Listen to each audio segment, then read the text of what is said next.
Flamme jumelle, prépare-toi, car tu vas passer à travers les 9 étapes de ton parcours. Ou pas. Je suis Caroline. Et je suis Eloa. Nous sommes ensemble depuis plus de 8 ans et nous avons dépassé le plus gros challenge de toute relation, passer du couple blessé au couple sacré. Je discutais avec une de mes clientes il n'y a pas longtemps qui est sur un parcours flamme jumelle et elle me demandait comment est-ce qu'on avait fait pour éviter l'étape de la séparation.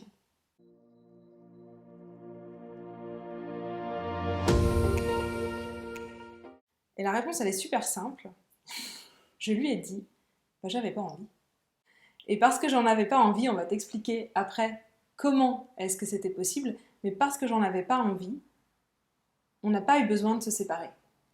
On a vécu l'étape de séparation autrement, mais on n'a pas eu besoin de se séparer, et c'est de ça dont on a envie de te parler aujourd'hui.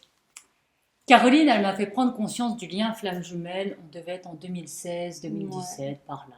C'est la période où elle a eu besoin de ce système de référentiel pour passer à travers tout le caca qui était en train de ressortir de notre relation. Moi, personnellement, je fais partie de cette moitié-là de flamme jumelle quand on n'a un peu rien à foutre du lien. Flamme jumelle, j'entends. Donc, je connais pas bien la théorie, mais grosso modo, elle m'a dit, oui, tu vois, les flammes jumelles, elles se rencontrent, et puis ça fait tellement que ça se sépare, mais moi, je veux pas me séparer. Et là, je lui dis, ok, d'accord. Elle me dit, oui, parce que tu vois, j'ai cherché sur Internet, il y a eu machin qui parle de ça, il y a bidule qui parle de ça, et tout le monde dit, à un moment donné dans le parcours, on est obligé de se séparer parce que c'est trop dur de rester ensemble. Alors moi, tu me dis ça, je dis, tu trouves que c'est trop dur, on va rester ensemble. Donc vu qu'on est un peu les deux, un peu neuneux dans ça, on dit, ah ouais, vous nous dites qu'on peut pas faire, on va vous montrer que nous, on sait faire.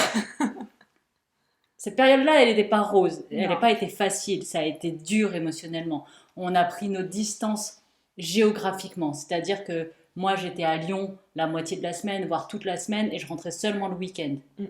Donc on a vraiment vécu ces espaces plus séparés pendant cette période-là, mais on ne s'est pas séparés. On a toujours resté en couple, on est toujours resté ensemble. Quand j'étais petite, ma grand-mère ou mes parents me disaient « quand on veut, on peut ». Et cette phrase, c'est vrai que d'une certaine manière, elle peut parfois sembler culpabilisante parce qu'on se dit « bah non, il y a des choses, je veux mais je peux pas, ça marche pas ». Mais ne jetons pas le bébé avec l'eau du bain. Dans cette phrase, il y a quand même des choses très intéressantes et c'est comme ça que fonctionne en fait tout le coaching.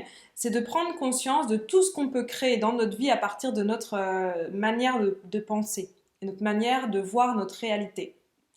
Il n'y a pas longtemps, j'écoutais une vidéo d'Esther où elle expliquait que le coaching pour elle, c'est la manière d'être capable de voir dans sa vie, dans son passé et dans son présent, elle appelle ça les plots, mais en gros, c'est les piliers positifs de ta vie sur lesquels tu peux t'appuyer pour créer un futur que tu as envie de vivre. J'ai eu des espèces de plots qui se sont calés tout au long de mon histoire et tout au long de mon parcours, où j'ai pu saisir certaines opportunités, certaines choses qui, mises bout à bout, m'ont permis de me frayer ce chemin-là. Et je trouve que, personnellement, enfin vous le savez, un de mes métiers aujourd'hui, c'est d'être coach. Je suis coach de vie et je trouve que ce que le coaching peut apporter, c'est la capacité à reconnaître ses plots et à les utiliser, ces plots, sur le chemin. Mais c'est pas de créer des plots si les plots sont pas là, en fait. Parce qu'on a tous eu des vies différentes, avec du positif, du négatif. Le coaching, donc c'est comment est-ce que tu peux prendre conscience de tout ce qui est positif pour toi pour créer la vie que tu as envie de vivre dans le futur. Donc à partir de ça, on prend conscience que depuis nos pensées, on peut vraiment diriger, créer la vie qu'on veut vivre. En fait, c'est ce qui s'est passé avec la séparation. Comment est-ce qu'on a évité la séparation? C'est qu'on est parti du principe déjà qu'on ne voulait pas se séparer, donc on savait ce qu'on voulait vivre ensemble, on savait ce qu'on voulait créer comme vie, et ensuite, il suffit, mais il y a plein de choses à faire, mais on utilise la puissance de la manière dont fonctionnent nos pensées, on va utiliser nos biais cognitifs par exemple, pour nous prouver qu'il est possible d'éviter la séparation. Quand j'en parlais l'autre jour avec ma cliente, elle me disait « bah moi en fait, tout le monde m'a dit qu'il fallait se séparer, donc moi je me suis dit « bon bah vite fait qu'on se sépare, comme ça après on pourra se remettre ensemble ». Ce qui veut dire que dans sa vision des choses, la séparation était vraiment inévitable. Elle n'a même pas chercher à faire autrement que vivre la séparation pour potentiellement se retrouver après. Et donc ça, pour moi, c'était vraiment important d'en parler parce que je trouve dommage de dire aux gens qu'il va y avoir absolument la séparation. Même si je pense que personne ne le dit comme ça, il y a tellement d'informations sur la séparation dans le parcours flamme jumelle que ça en est devenu quelque chose d'inévitable. Ce qu'il y a, c'est que la plupart des thérapeutes qui vont t'accompagner sur ton parcours de flamme jumelle, ils vont faire un très bon diagnostic. Ils vont pouvoir te dire, oui, en effet, là, ce que tu me racontes, et vu ton ressenti, je pense que ton ressenti d'être une flamme jumelle est juste. Donc, si tu penses être une flamme jumelle, tu es une flamme jumelle. Donc, le diagnostic va être bon.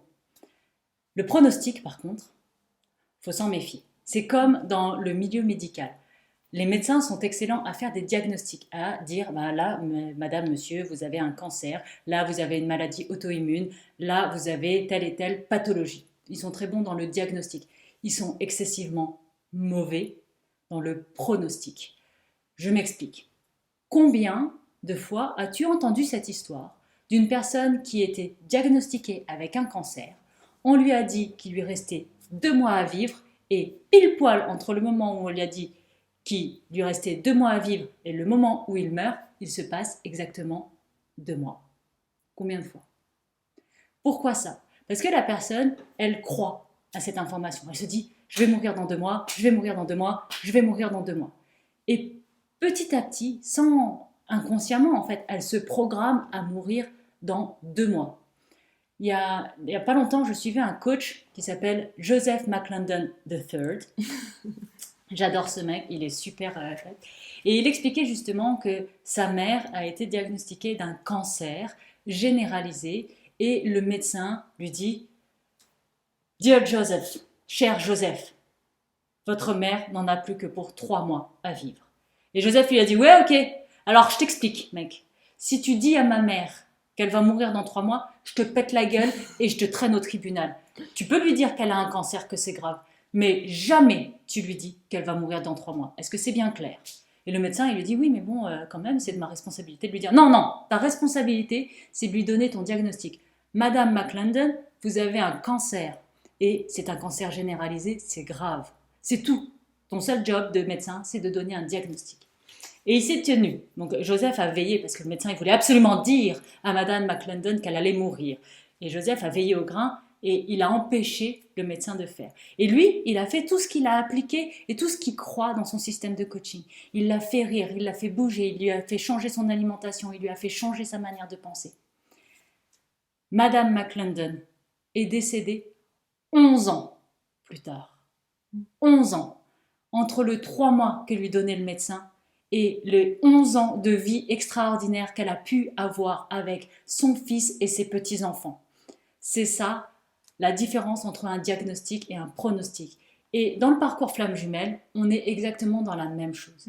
Que tu sois diagnostiqué flamme jumelle, super, bienvenue, c'est cool. Tu vas pouvoir travailler tes égos, ton ego, tes blessures, tes trucs et tout. Tu vas avoir un chemin de croissance qui s'ouvre devant toi qui est extraordinaire. Tu as un chemin d'évolution spirituelle devant toi extraordinaire.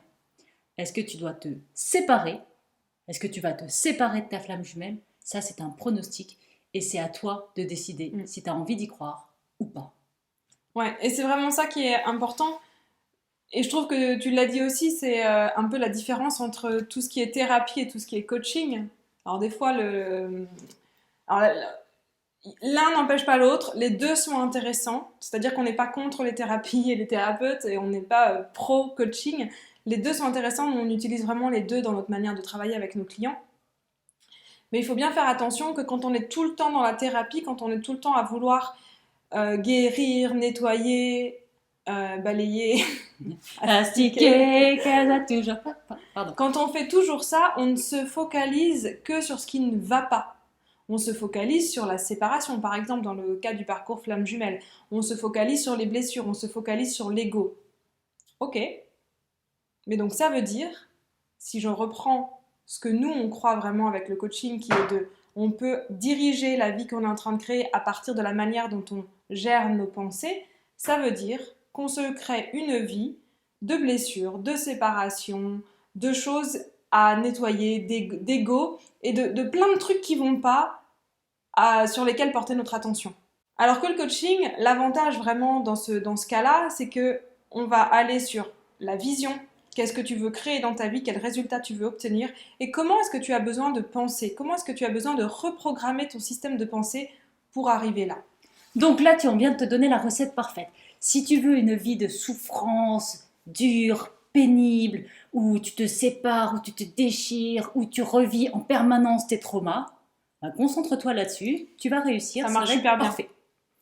Par contre, si tu veux une vie extraordinaire, une vie avec une relation extraordinaire, une vie où tu te sens en contrôle, une vie où tu te sens empouvoiré, je déteste ce mot, empowered, où là tu sais, ta vie, tu es en train de t'accomplir dedans, tu es en train de réussir selon tes propres critères de réussite. C'est ça que tu veux, alors focalise tes pensées sur là où tu veux aller, sur cette vie-là, sur cette construction-là.